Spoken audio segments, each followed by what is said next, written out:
All right, everyone. I think we have a lot of good information to go through today. So I know more people are coming into the room, but we'll get started. This session is being recorded. So for everyone that joins slightly late, you'll be able to watch this on demand later. So good day. Welcome to today's Canadian College Sports Communicators CSC webinar. So we're pleased to offer a session on communications for social justice topics and EDI initiatives. So thanks for joining this important session as we discuss ways that athletic departments have approached social justice topics and EDI initiatives within their own departments and on their respective campuses. Before we officially get started today, though, I'd like to begin with a land acknowledgement. So in Wolfville, where I'm located, we acknowledge that we are in Mi'kma'ki, the ancestral unceded territory for the Mi'kmaq people. This land is governed by the treaties of the peace and friendship. These treaties did not implicate or affirm the surrender or transfer of land to the British, but recognize Mi'kmaq and Wolastoqey title and set the rules for what was to be a long-standing relationship between nations. We recognize that we are all treaty people and have responsibilities to each other and this land. As an educational program within a university, we are continually learning more about how we can deeply engage and move forward with the work of truth, reconciliation, and equity. We recognize that without action and acknowledgement, it is empty. It marks the beginning of the work ahead of us, not the end. And as part of this acknowledgement, the lands you are currently situated on, if you're able, we'd like to see those in the chat. Again, like I'm located on the unceded territory of the Mi'kmaq people, but we have people joining us from across the country, so feel free to share in the chat where you're located. Again, like I said, we have people from all around the country, all in different places, all different locations, so we're working towards truth and reconciliation in different parts, the different lands, so feel free to share those if you know and are comfortable. So before we get started today, I do want to introduce the CSC cabinet, which represents you, our college and university communicators, as part of the CSC governance structure. So I'm Chris Cameron. I work at Acadia University as the Sports Information and Communications Coordinator. I'm serving as the moderator today, but I'm also the CSC cabinet president this year. We also have Jill Clark from the University of Toronto. She is our past president. We have Chelsea Norris from Dalhousie. She's the AUS rep. We have Renaud from Montreal. He's the RSEQ rep. We have Andrea from TMU. She's the OUA rep. And Connor Hood from Alberta, Canada West rep. Ryan Phipps from Seneca College, the CCAA rep. And the at-large rep is Mike Still from Manitoba. So going ahead, today's presenters are leaders in communications and home event management. They're here to offer their thoughts and expertise and take your questions. We welcome questions in the Q&A or in the chat. Anytime, throw those in there. We will have a designated time to ask questions at the end. You can use, like I said, put those in there as we're going so you don't forget. But again, we'll put those questions towards the end as well. We are recording this. So again, if you need to leave, feel free to throw the question in the chat and hopefully we'll address it and you'll see it on demand later. But we do have lots to get covered, so we'll get started. So starting off from Lakehead, we have our two panelists. So we have Jaimie Mintenko. Jaimie is a proud graduate of Lakehead University, holding a degree in HB marketing and currently pursuing an MBA. As part of her role, she currently serves on community committees such as Girls in Sport, Accessible Sport Committee. Jaimie brings a unique perspective to her leadership role, having been a former varsity athlete, dedicated club basketball coach, and she is shaping the future of young athletes while being committed to EDI initiatives within the athletic department at Lakehead. And then we have Amanda Stefanile. Amanda values empowering students with education and passionate about working with individuals to promote physical activity, academic success, and personal growth. Amanda has worked as the Achievement Program Coordinator in the Department of Athletics at Lakehead for the past 10 years. This program helps support access to post-secondary education for those who face socioeconomic barriers. Amanda is a former varsity athlete who loves to spend time outdoors with her 2 kids and husband. She also currently taking her master's in education with a specialization in social justice. Amanda loves developing programs that focus on empowering children and youth through education, recreation, and athletics to build self-confidence, physical literacy, academic confidence, belief, and sense of belonging. So I'd like to turn it over to Jaimie and Amanda. Thanks so much, Chris. As Chris said, I'm Amanda, and Jaimie and I are joining you together today. We work at Lakehead University in Thunder Bay, and we're on the traditional lands of Fort William First Nation, Robinson Superior Treaty of 1850. As Chris mentioned, I manage a unique program here in athletics at Lakehead, and that program really helps support students in our region. We currently have about 400 students in the program from 5 different school boards. And those students, we connect with them initially through sport and recreation, because it's a great way. Obviously, we're a little bit biased, but it really is a great way, an inclusive way to connect with kids within our institution, because sometimes it can be a bit scary to come to a university campus. So connecting with them through sport is a wonderful way for us to do that. And we have about 400 kids in the program. About 75% of our students do identify as Indigenous. And we also have students who currently are attending Lakehead University who sort of graduated our program in the last 3 years. So it's come full circle. And so when the OUA started the We Are One campaign, we found it to be a really natural fit to celebrate Indigenous culture through sport and connect it with the achievement program and other initiatives that our department does. So this sort of first quote that I put up on the screen here, I think it's important to note that we're sharing our best practices and how we got started with this event, but it's important to note that we're not the experts, and we continue to learn and grow together within our institution, but also as a community. But we would like to continue to be an ally and really center Indigenous history and culture in the work that we do. So you can move on to slide 2 there, Chris, for us. So we'll talk a little bit about our event, which was the Indigenous Cultural Celebration Night at Lakehead. It was our first last year in February of 2023. And so I think it's also important to note, as an Indigenous white female, that I'm understanding my responsibility as an ally, and understanding that I come from a place of privilege, and that, this is a learning process. And I think it can sometimes be scary or intimidating to start something as a non-Indigenous person. But I've really found great community and being an ally with people within our institution and our community that have really empowered me to, move forward with some of these initiatives. And again, it's an area I continue to grow and educate myself in. So the 3 areas that we're going to kind of speak to today about thinking about how do you get started with an event like this, maybe, is we're going to talk about our department, our athletics department, and varsity athlete support and their buy-in in initiatives like this, our connection with community and collaboration on and off campus. And we're going to talk about our communications and social media strategy, and as well as some learnings for the day.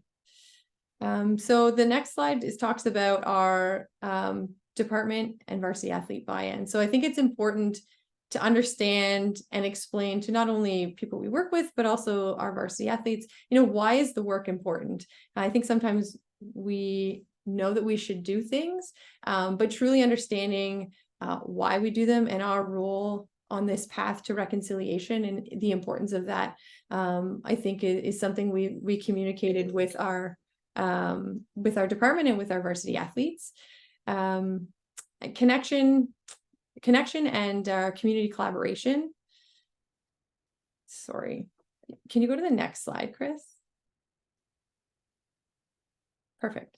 So connection and community collaboration. So we, throughout the year on an ongoing regular basis, connect with many different internal and external partners, and really connecting with our community and internal and external partners is really key in hosting events like this.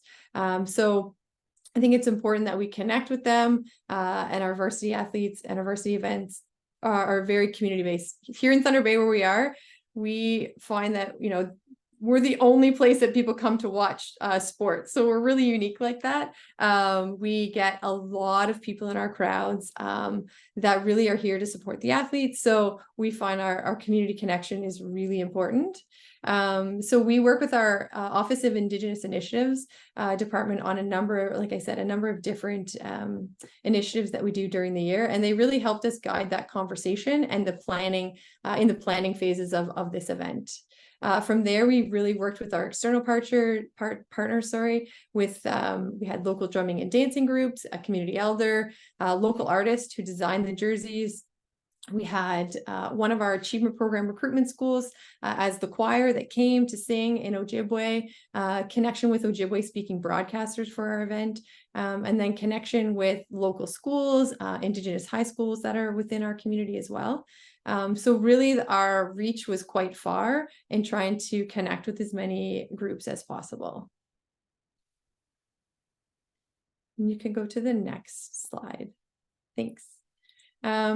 One of the things that we also wanted to make sure is that we had customary offerings for the Indigenous drumming and dancing groups, tobacco offering, and gifts. And the only thing I would say about that is if you're unsure, because I can remember the first time I had a conversation about this, if you're unsure, it's really okay to ask and start that dialogue and have those conversations. They may seem scary at first and you may feel maybe uneducated or silly asking those questions, but honestly, when it comes from a good place, those conversations are always welcomed, as was what I found. So I'm going to pass things over to Jaimie now, and she's going to talk a little bit about our communication strategy and social media. Thanks, Amanda. So yeah, starting off, I have to thank Amanda here because it's been so valuable having such a great partner within the department to help show us the way, and from someone who has historically been such a great ally and has many of those community connections, we were really from an athletics perspective really able to lean on her to be able to help us show the right way, the right learnings, and how to go about this event as respectfully as possible and do it the justice that it truly deserves, which really came into play with our communication and social media, as we wanted to make sure that everything we were putting out to the community was done with learning, with compassion, with respect, and ensuring that everything that was put out was run through the right people, bringing all of our Indigenous Initiatives department on board, and making sure that everybody had the proper sign off, because that, I think, was, being quite honest, was a fear of ours, right? We didn't want to say the wrong thing. We wanted it to be a positive, well-received event within the community. So it was something that we were quite diligent upon. And sometimes that meant taking some extra time in terms of checking media releases that were being sent out, making sure it got sent to that one extra individual for approval. But I do think everybody's comfort level and the product we're able to put out at the end of the day really held up to the values and standards we were hoping to achieve by putting this event forward. So in terms of tips, I would definitely say get started on things early and make sure you allow yourself that time for that education piece and to learn and to make sure that you're able to put all of those practices that are being put forward into place. So I kind of skipped to media release there, but the invitations that we did, we wanted to make sure that all of our local Indigenous communities and community partners were invited to the event. We really wanted them to feel that they were a part of the event and it was part of their event as well. So consulting with them along the way was a big piece as we prepared to put the night on. And making sure that we could integrate as much as we could in terms of community ideas, so that everybody felt like this event was representative of what we were trying to put forward. Social media, we were very, very fortunate from our social media. Our local artist who designed our jerseys did such a fantastic job, and it was the jerseys and the artwork, the Indigenous artwork for those jerseys were something that really were highlighted throughout our social media and made it a very easy campaign to run because of the natural appreciation of what was there. So we had a great outpouring of support in terms of our social media, which led into our jersey auction as well. There was such a local demand for for the jerseys that were created, the meaning behind it, the support of the athletes and the athletes' education of what they were doing and their passion for the event as well. So it was really a great way to tie everything together. From a logistical standpoint, we did the jersey auction on Facebook. We were able to raise on the night around $5,000. All of those monies that were raised went to our BIPOC scholarships and bursaries, which was again very meaningful for us to be able to give back. And we wouldn't have been able to do that without the support of some of our sponsors. The Achievement Program was one of our sponsors. This year, we are looking at taking this event to the hockey side of our athletics. So we will be looking at gaining some additional sponsors for things in hopes to be able to increase those dollars that are going back to the scholarships and bursaries as well. So I'll get you to go to the next slide, Chris. So wanted to review some of the learnings that we had as well through putting this event on. I know this was personally my first event. Again, I think I was pretty upfront, had my apprehensions and was very nervous to enter into something like this in fear of not wanting to do it wrong and not do an injustice to the positive thing that we were trying to achieve, which is that education, appreciation, and acceptance within our community for the community of Indigenous peoples that we work, we live, and are on their lands. So that again, having people to help provide those best practices for you is really, really important to be able to glean information from other schools who have put these events and these nights on has been super helpful. And it's been great, I know, since last year to be able to see what everybody else has been doing and be able to implement others' best practices has really allowed us to revise what our own best practices are and be able to learn and grow, not only as the times change, but as our education moves forward and so that we're again able to do everyone the justice within that night that they deserve. Secondly, I really think one of our learnings is today is a day of emails and Zooms and texts and not meeting people before you meet them on that night.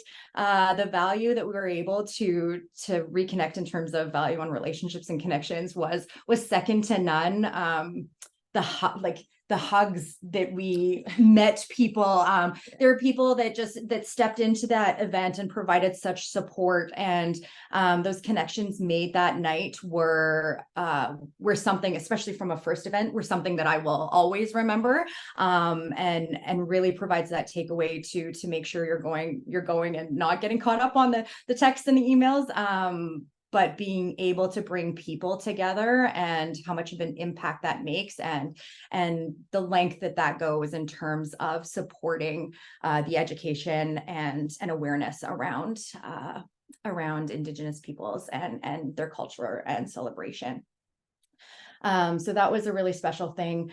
I would say the last thing that we wanted to include as a learning is not to be negative, but everybody isn't always going to understand that we are at a place where it should be positive, and it is an educational experience for those that may not be as informed as they could be at the time, but making sure that there's a safe space, whether it be physically, whether it be from a communication standpoint, for those who may feel threatened or uncomfortable or be looking for more information, or who may be overwhelmed in a situation like that.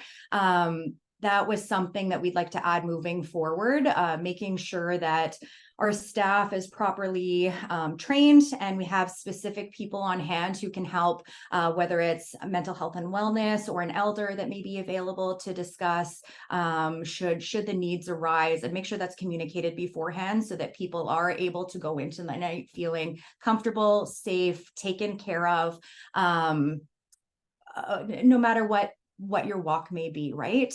We want it to be, our biggest focus is making it a positive experience for as many people as possible, and that they're able to provide takeaways from that, that they're further ahead in their learnings and their respect as they were the day before. So making sure that everybody has the resources to be able to do so is also super important for us. So yeah, I know we're going to have some times for questions afterwards, but happy to address anything at that point. But yeah, thanks for letting us share today, and look forward to hearing from Meg next, I think.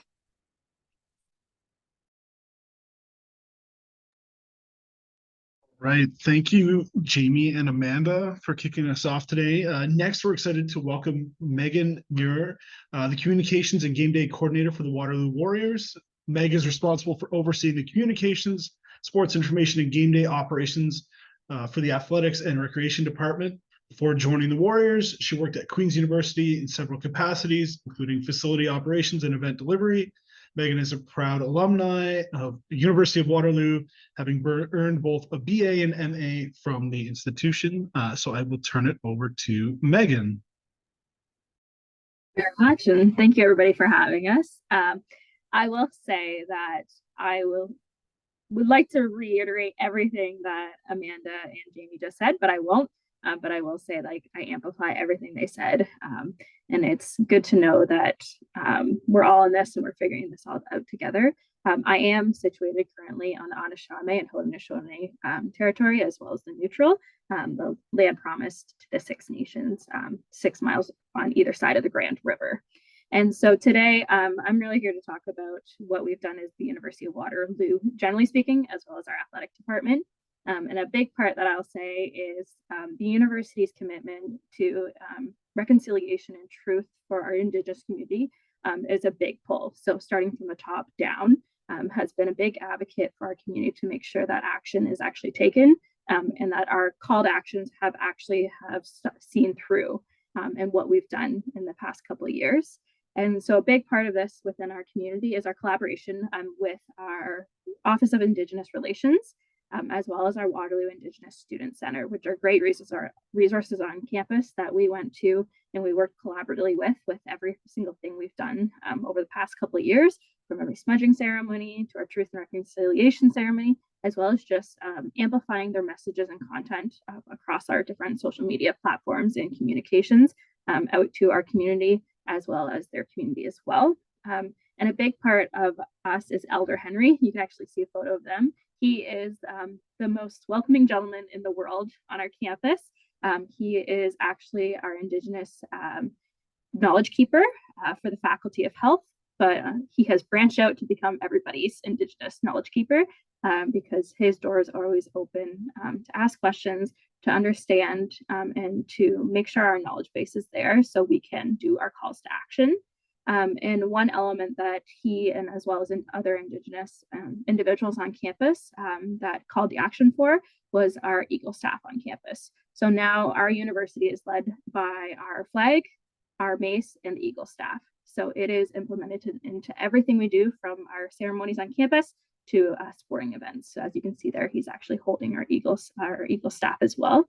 And it's a symbol of our institution and our commitment to call to action, both from a community perspective, academics, and education and awareness, so that everybody on campus is welcome and feels at home. You can go to the next slide, Chris. Thank you. So some of the best practices and how we sort of got started here at the University of Waterloo is making sure we did the little things first. So nothing was performative. So it wasn't just a post on social media, there was actions behind it. And so territorial acknowledgement, not just the land acknowledgement. So to make sure that we are grounding our acknowledgement with actions, we live, play, and succeed on these lands that are not rightfully ours. So making sure we acknowledge the land, but also the use of it and who actually occupies the land as well. We have raised this eagle. The eagle feather has been raised in honor of our Indigenous athletes in our community, from Conestoga College to Wilfrid Laurier University and University of Waterloo. So that was raised January of this year. And since that point, we've held over 5 different ceremonies within all of our different spaces to acknowledge the different sports, different athletes, as well as the spaces that we occupy, to make sure that we are respecting them. We've also similarly have engaged local Indigenous artists in our area. So all of our Truth and Reconciliation t-shirts were designed by local artists, and all the funds went back to the community so that we can do scholarship for Indigenous students on campus. And as well, part with the Truth and Reconciliation Day, but as well as Pride, is we do raise our Two-Spirited Pride flag. So that goes along with our progressive flag on campus. So they're raised all the time in our spaces to acknowledge the Two-Spirit as part of that community, and to acknowledge them just beyond that ceremony that month in that time frame. You can go ahead to the next slide. And so beyond our Truth and Reconciliation, it does encompass, as I mentioned, our Pride events that happen. And a big part of it is our storytelling on campus. So we're a big believer is we shouldn't be just pushing facts onto somebody. We should be allowing them to make space for them to tell their story, because people are more willing and able and actually remember more from storytelling, not just from facts. So Ben Skinner is the individual in the top right corner, and they were on our rugby team, and they are Indigenous, they are trans, they are a big advocate, and now they actually work on campus. And so their story was one of the ways that we started to find that people will listen when they hear personalization to things. Making space for Ben to tell their story, to both in video format, article writing. It was a way to open up our student athletes so they felt comfortable listening, and they felt comfortable talking to us. And so this is a big part on our half, is advocating for our athletes and participants, both from the varsity side and the recreationist side, so that we can tell their story no matter what realm it's in. And this included working cross campus in collaborations. So it wasn't just athletics and recreations. We were working with the Indigenous Relations Office. We were working with our Student Success Office to tell those stories so it could reach a further audience. And then, of course, we use a lot of our platforms to amplify voices of our community. So not just within sports, how is it there's stories that we can make a larger audience to be able to hear and just sort of show that there's more than just a face and a number and a fact to somebody. And so, for example, things that we've started to work on is the Black Apprentice Coaching Program on campus, where our Equity, Diversity, and Inclusion Fund has allowed us to give these internships to deserving folks so they can get the background they want in coaching to further education. Same, for example, is our Learn to Swim program. So this provides individuals in the Kitchener-Waterloo region space to be able to learn how to swim. Especially because we're surrounded by so many bodies of water. Not everybody has a chance to learn to swim, especially when they get into the older generations, because they feel like it is almost embarrassing that they don't know. So we're trying to create a space and story of, it's okay, there's other individuals that don't know how to swim, and we want to be able to provide you a safe space to be able to do so. And so a lot of it is about driving the movement and creating that space in our realm so they have the voice to speak up and be able to walk into our office and say, I want to tell this story. How can you guys help me? And a big part of it, I would say overall within this is we give a lot of creative and liberal freedoms to our students who work with us, who create videos, who do our social media content, because they're the ones that are connecting one-on-one with these students. So a video I'll actually show you right after this is from one of our videographers, Carson Webb. So he has created these imageries to show how our Truth and Reconciliation ceremonies, our sponging ceremonies, just to show it in real time and be able to see what happens, but also give an educational piece to it when we can. Yeah, so I'll let him play the video now.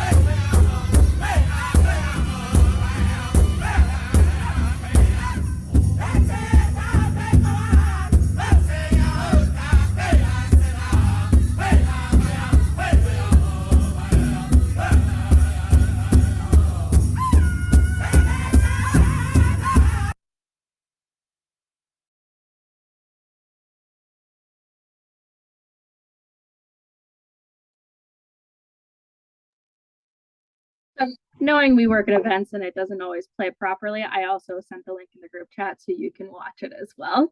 Because you work with the unexpected with technology, as you probably all are aware. So you can also take a look at it. I just dropped it in the group chat as well. So if you'd like to watch it back further.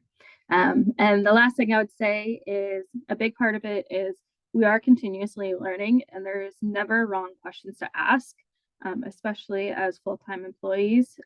We get a lot of information, and so always using resources and getting up to date on training and asking questions of those in the community, because it's evolving and changing constantly. And we're never ever going to be finished with truth and reconciliation.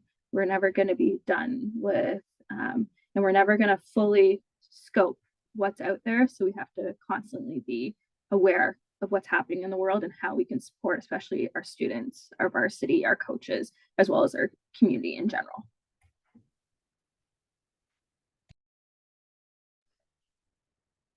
All right, thanks, Megan. Again, we will have questions at the end if there's anything you have for Megan or Jaimie or Amanda. We're going to wrap up our panel today with Heather Burry. She's the Sports Information and Marketing Specialist for the Saskatchewan Huskies. Heather's a graduate of the University of Saskatchewan College of Kinesiology. Upon graduating, she joined the team at Discover Saskatchewan and spent over 10 years attracting sports events to Saskatoon. She's worked with events at provincial, national, and international levels. She has extensive experience in media relations, working with media teams on events like the FIBA 3x3 versus 3 Tour, FIBA Volleyball Nations League, Hockey Canada Four Nations Cup, Canadian Olympic Curling Trials, and many others.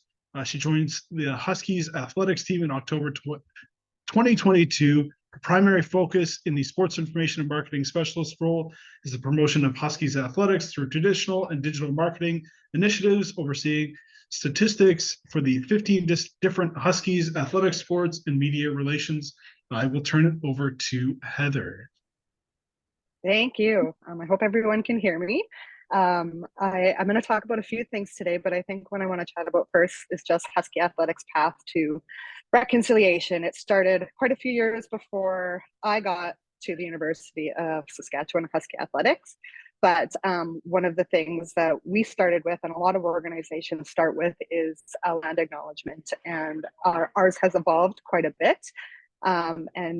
We involved our Husky Student Council, as well as our new Indigenous student group, to help us put together this land acknowledgement. And I'm going to actually let our athletes talk about it in this video, if it works. So you can go ahead, Chris. Yeah, our audio may not work, so I may get you to put this in the... Husky Athletics is honored to train and compete on Treaty 6 territory and the homeland of the Métis. Husky Athletics understands there is an underrepresentation of Indigenous people in sport in this country.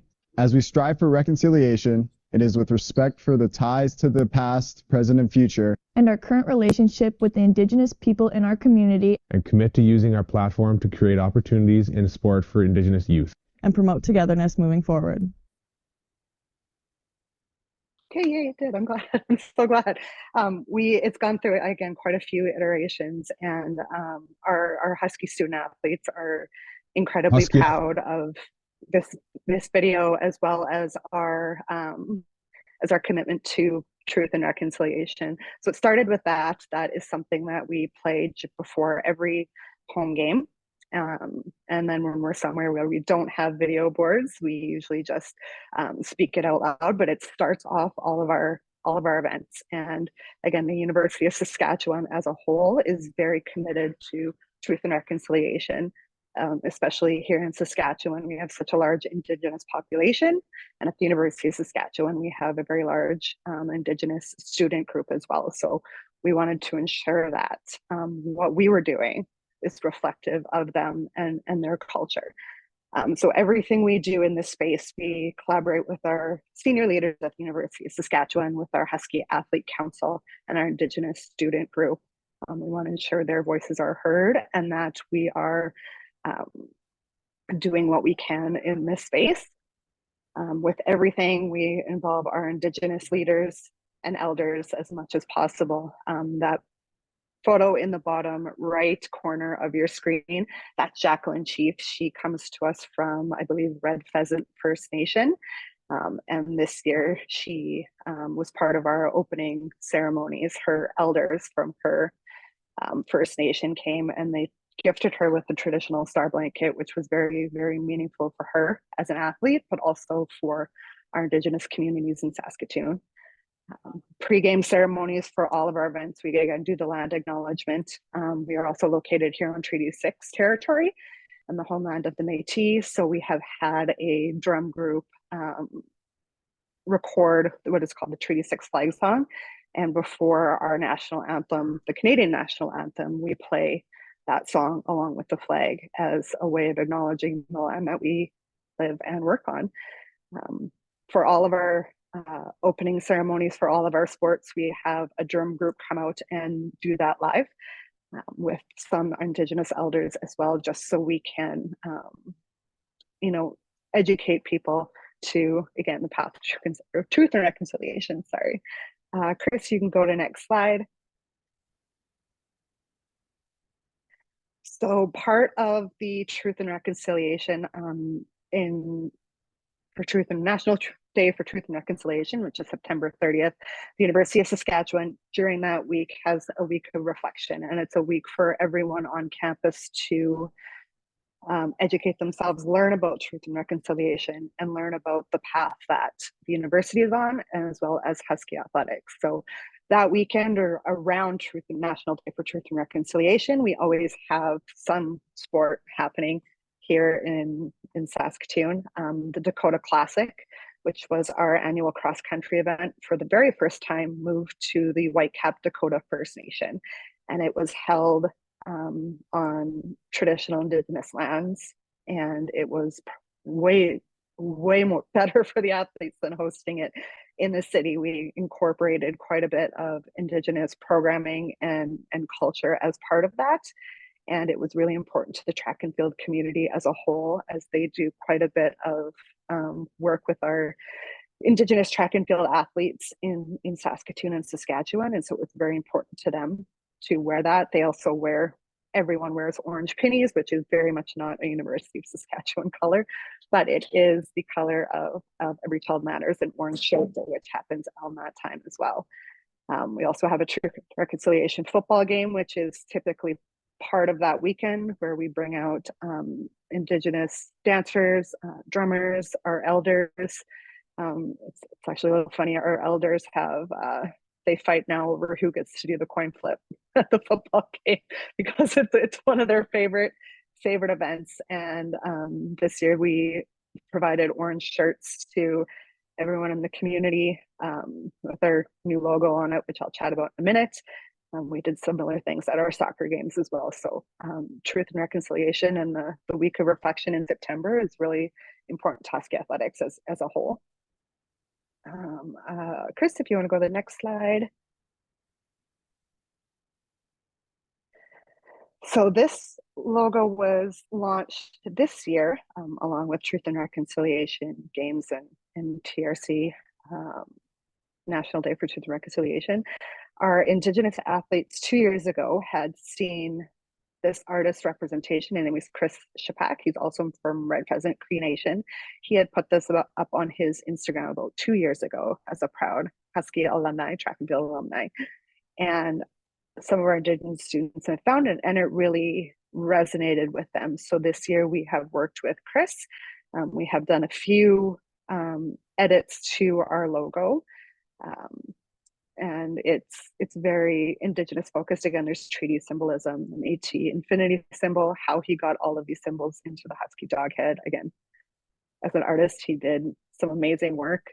The feather, the Treaty 6 dots that represent the Treaty 6 land that we're located on, the Inukshuk for the Inuit, the 4 circles in the medicine wheel, butterfly, which represents new beginnings and hope for future, and then obviously the heart, which is used to build connections and community and a sense of belonging. And then the treaty symbolism, as long as the sun shines and the grass grows and the river flows, we are all treaty people, which is part of our Treaty 6 statement. And we are we're very close to trademarking this as an official logo of Husky Athletics, which we have never, you know, everyone in branding knows you don't touch your logo, but this was really important for us as well as our student athletes, in a way for to help guide Husky Athletics through the reconciliation journey, and also to highlight our relationship with our Indigenous community. And this will be used for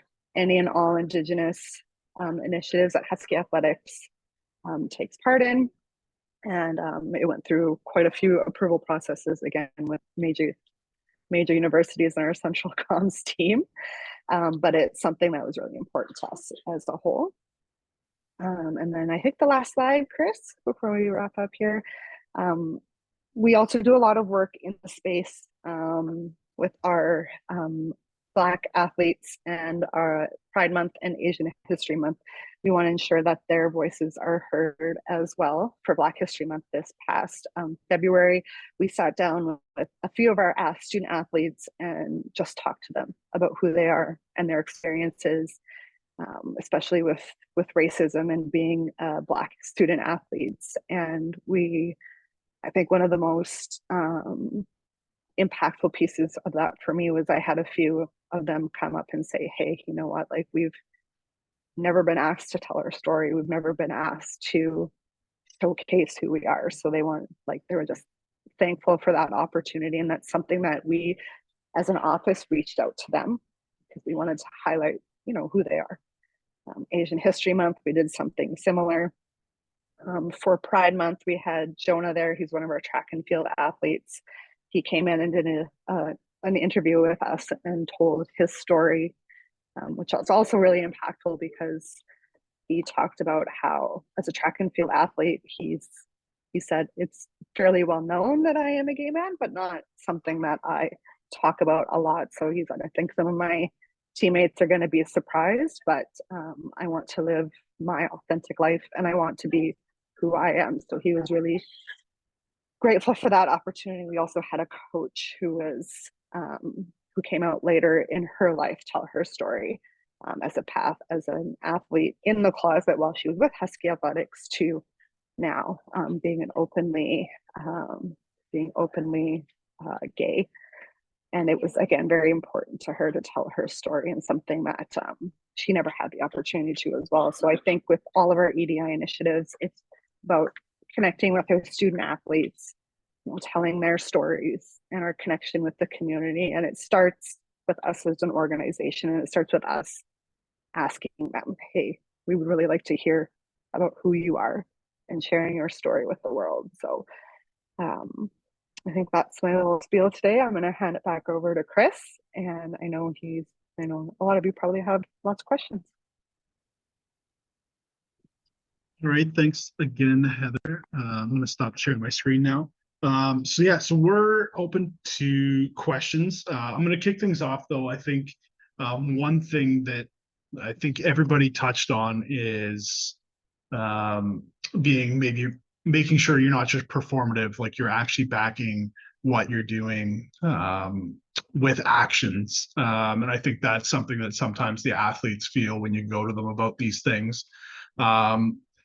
So my question is, to start off, I know obviously we have departments on campuses that do these things, but was it you that took these ideas forward? And how did you make sure that, again, when you were starting those, that there was an action that followed, again, a social media post, hosting a Pride night, whatever it was? It wasn't just that you read something over the PA to start a night off and that was it. So I'll open it to Heather, Megan, or Amanda, to maybe touch on how you make it so it's not just performative. I mean, I can start quickly. In the beginning, it was performative. I think we can all agree on that. As we were moving along those paths, it was very much our connection with our student athletes that helped push all of these initiatives along. It was connecting with them, letting us know, hey, like, we want to represent you. We want to represent you as a student athlete and you as a person. So us collaborating with them, but also reaching out to them and say, hey, look, we want to represent you. We want to represent who you are. And we got a lot of direction and feedback from them about how we make it sure it's not performative. And I think we've done a really good job of balancing that. Took some time and some learnings, but I think we're getting there.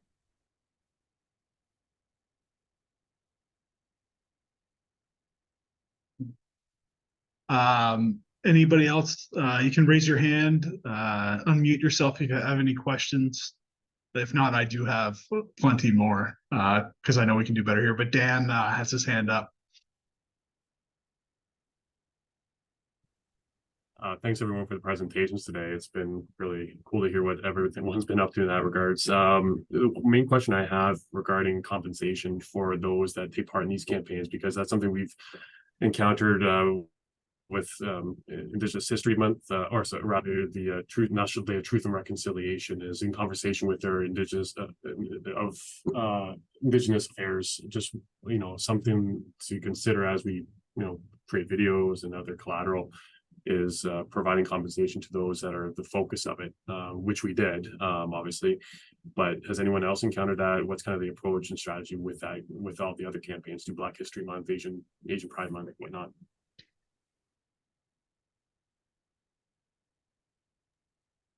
I think we asked the question generally, but yeah, it's been customary for us to do a tobacco offering, followed by like an honorarium, which usually we ask the group, the drumming or dancing group, what the honorarium would be, and then we do a gift on top of that.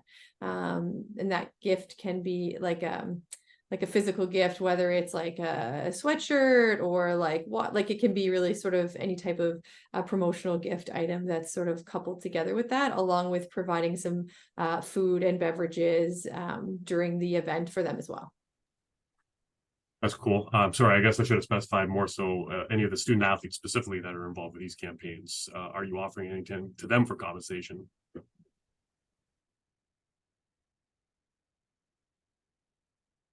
I'm seeing head shakes no, and yeah. We haven't at the University of Saskatchewan, but I think now that you mentioned that, I think that's something we consider. Yeah, same. We were just saying we haven't given anything to our athletes specifically. I know part of welcoming them on part of committees so that they're sitting with us, we're hearing their voices, we're making sure that they're involved in the conversation. That's kind of where we've focused so far, not having them highlighted in the specific campaigns. But yeah, it's a really great point. Fair enough. Yeah, and it's something that I encounter even with Black History Month too, where we approach individuals, but had them back away due to the fact that there initially wasn't that offer to compensate, but now with more recently the National Day of Truth and Reconciliation and having those conversations with the Office of Indigenous Initiatives, that it is more of a common approach now, even when they handle certain initiatives too. So thanks for the insight. Appreciate it. Thanks, Dan. Andrea has her hand up. Yeah, a couple of you talked about how you kind of have your process to get your student athletes participate in initiatives, but can you talk about how you actually start that process? Like, do you send out a Google form being like, hey, anybody who wants to share their story, let us know? Or how do you actually approach students to want to participate and be able to tell their stories?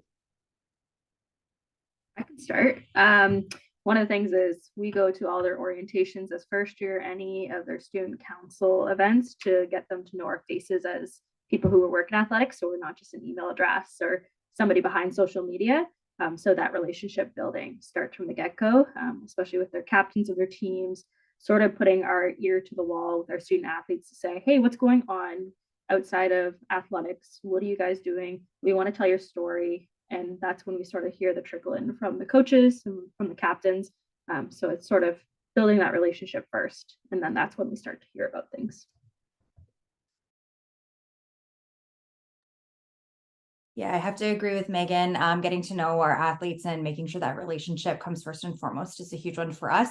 I have to actually point out Chris's, when we had a meeting prior to today's webinar, Chris had mentioned including it on athlete registrations and identifying if is there anything that you are comfortable providing some items of those typical OUA and youth sport initiatives that are happening, so that there's an easy way to not put any pressure on athletes and make sure that they're comfortable coming forth. Sorry, Chris, I'm talking about your idea like it's mine, but I thought it was fantastic and really needed to be highlighted. So I know that's something that we're going to do moving forward is including that in registration, so that we have a nice easy way of who we can approach first without putting any pressure or making it and trying to make it more comfortable for our athletes as well.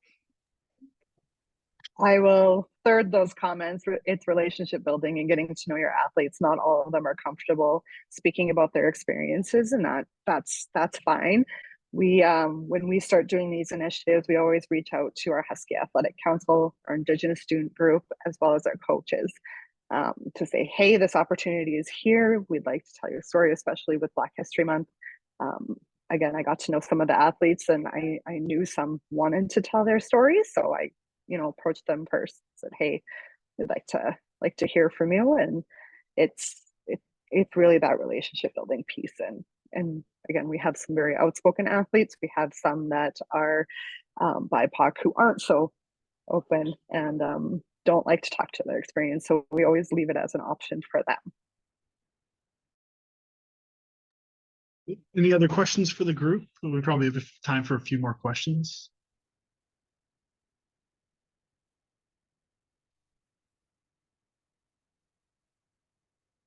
Oh, I have more questions then. So I think the big one is sometimes it's an athletics event, it's a game. Why does this take place here? Like, shouldn't it be something else? How have you approached that? I know that sometimes becomes the conversation. It's a basketball game, it's a football game. Like, what does this have to do with this? How have you approached that? And how have you approached maybe athletes that maybe say that if you've had this happen, that say like, this has nothing to do with our game, our sport?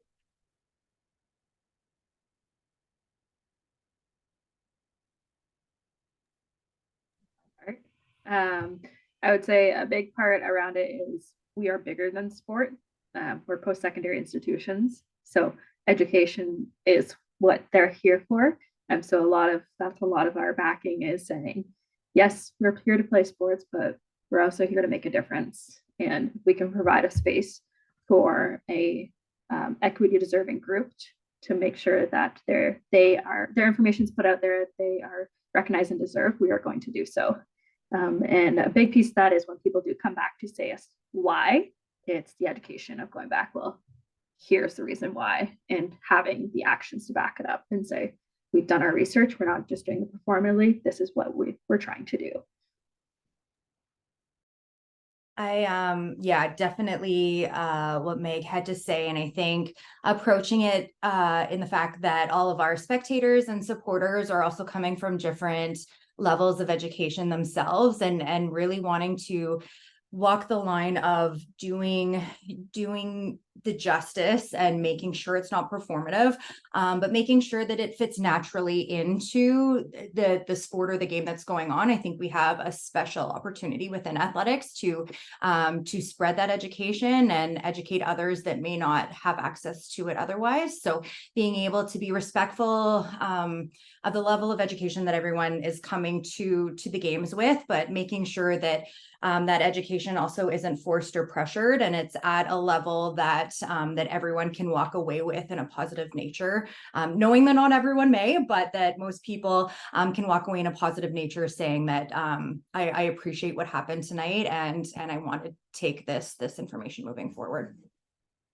I think we hope that it sparks that conversation, right, that happens around the dinner table or in people's homes. It's like, we saw this or we heard this, and then they're doing their own learnings. I think that's really important. I would say for us at the U of S, when we introduced the Treaty 6 flag song just before the Canadian National Anthem, again, we are on Treaty 6 territory, and that anthem is just as important as the Canadian or again, depending on your sport, the American national anthem, which you hear at all sport events. And it's our way of recognizing we are on Treaty 6 territory, but we also live in Canada. So, and again, they're not long songs, so I think that helps. Long anthems drive everyone crazy, but we have just integrated it as much as the Canadian national anthem. There was a question from Rich, and I'll just read it just for recording purposes in case people can't see the chat. So where do you draw the line on what gets quote unquote extra attention, effort, coverage? We struggle with that as we take on more causes / movements, all of which are important, of course. But how do you obviously balance, I guess the bigger question is the workload and execution of those things? That's a great question because it's definitely something we're facing this year. I know one of our initiatives was to be able to use more of our games as highlighting more social justice pieces. And we're kind of right in that crux of learning what that means from a workload perspective as well, but really trying to find, we've also found that doing an event that first year is very difficult. Once you've got one under your belt, whether like we're doing Pride Nights again, we're doing Indigenous Cultural Celebration Night, which we've short formed to ICCN. But doing it once and getting some of those things under our belts, it's really provided us with a bit more of a recipe for what we want some of these events to look like. We've been able to build those consistent relationships within the community so that we can identify if there are things going on. We are a small school, so we do have to appreciate that there are only so many games happening, and as much as we'd love to do as many justice as possible, there is only so much that can be done. And I think it's also important to know, like, it has to be manageable and you want to scale it, right? And thinking ahead, especially you have to think about, I think the people you connect with and using that group of people to identify, you know, here are the things we really want to include. These are the things we'd like to include, you know, based on the level of commitment that you have in terms of staffing and all those things. Because I think as we've found today, it's really about relationship building and that connection. And that just takes more time. And I think slowly our society is saying like, okay, it's more acceptable versus this, you know, quick response via email. So I think it has to be scalable and it has to be something that we can manage. Rich, I have a follow up here. So when you create an event, have you had athletes come to you and say, okay, we do this, but why don't you do that? We have, absolutely. And that's kind of how our connection to Asian Heritage Month came into play. We don't have as many Asian athletes as we do Indigenous or Black athletes, but that was important to those athletes. So we did start to think about Asian Heritage Month as well, and which is, I think, might be in May, but to ensure that we tell our Asian athletes stories as well. So when we do have athletes come to us and say we want to tell the story of our heritage and our culture, we find a way to do that.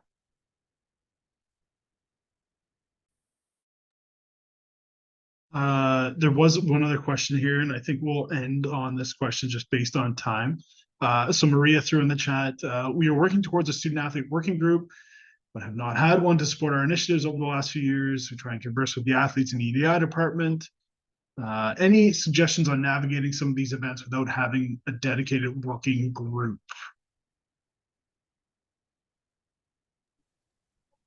I know Heather has a group, so yeah. maybe not Heather, I don't know.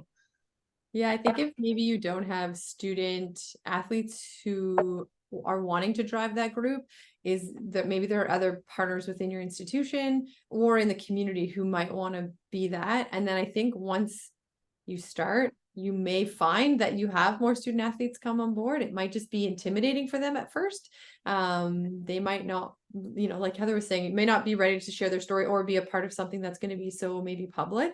So I think if you don't, because we all want the student athlete voices, but if you don't have them, I think maybe you look within your institution, within your department, you know, EDI groups to see if there's some people that are going to step forward. And I don't think we only had 3 or 4 of us last year. Like there wasn't a lot of us. We are a small university, but we have, you know, a student athlete on our hockey team this year who's going to help be that person. So we're growing by one, but we're growing. And so we think every year that we do it, that's, you know, really important that we have the student athlete's voice. I would sort of second that in the sense too, like our coverage is also on the recreation side. So is there people on the recreation side that want to tell their stories that can be merged into the varsity side as well? And because overarching, it is recreation and sport. So how can we collaborate across the two? We found that too is telling stories from both angles so it can support both ends of it. I can say from our perspective, last December, we hosted the Ukraine national hockey team with our Husky men's hockey team. And we had, again, Saskatchewan, we have an incredible amount of Ukrainians here in Saskatchewan. And it was sold out and it was incredible. And from that, the Ukrainian groups in Saskatchewan, not part of Husky Athletics, they reached out and wanted to do something similar at our basketball games this year. So we actually, this last weekend, just hosted Ukrainian night with traditional traditional Ukrainian dance groups that provided the entertainment for our halftime, and it was really well received. Next year, we hope to convince culinary services to give us pierogies and sausage for those games as well. But it's again, one of those, our community helped drive that initiative, not our internal one, but our external one. So I think it's just reaching out to, your community best, reaching out and seeing what groups would like to partner. All right, everyone. So thanks for the questions. If you have more questions, you can either, I'm sure, find Jaimie, Amanda's, Megan's, or Heather's emails on their respective websites, or reach out to me. So I'd like to thank the four of them, obviously, for volunteering their time to do this today and putting the work in to prepare all this and for the discussion and their insights. This webinar, again, will be on demand later tomorrow through CSC. So share that information with anybody that was asking, that missed it, that may want to follow up. We encourage you to follow up on CSC website, collegesportscommunicators.com, for updated information on what's on tap for CSC programming and continuing education. In December, CSC will offer a live webinar on social media content and strategies presented by their corporate partner, Kipper, with CSC members as panelists. So stay tuned on those dates and topics to be announced. But again, thank you everybody for tuning in today. Megan, Amanda, Jaimie, and Heather, I appreciate your time. Appreciate your knowledge on this. So thank you everybody for tuning in, and we will hopefully have another one of these soon. So thank you all.